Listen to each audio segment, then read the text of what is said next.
latest from the press, maririnig na. Eksklusibo mula sa report ni RK Villacorta. Robin Padilla may special request, asawang si Mariel Rodriguez. Gusto raw niyang makasama sa isang show. Bago pa man matapos ang serye ni Binoy kasama sina Chris Aquino at Ann Curtis ay nagpaalam na ang aktor na pansamantala munang hindi magte-taping sa kanyang weekly sitcom para mas makapag-concentrate raw siya sa nasabing serye. Pero halos isang buwan na ang nakakalipas mula nang matapos ang nasabing serye. Pero hanggang sa ngayon ay hindi pa rin daw bumabalik ang aktor sa kanyang weekly sitcom.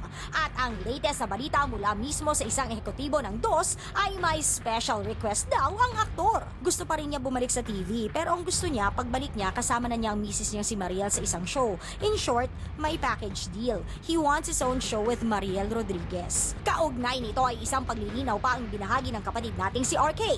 Dahil si Mariel, posible rin daw tumanggap ng show sa kabilang istasyon. Kung gugustuhin daw ng Wawa Willie host na tumanggap ng show sa kahit anong istasyon, ay hindi ito magkakaproblema. Dahil ang kontrata naman daw nito ay under Will Productions at hindi under TV5.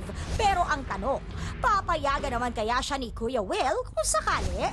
Abangan ang iba pang exclusive interview sa Chika mula sa mga kapatid natin sa press.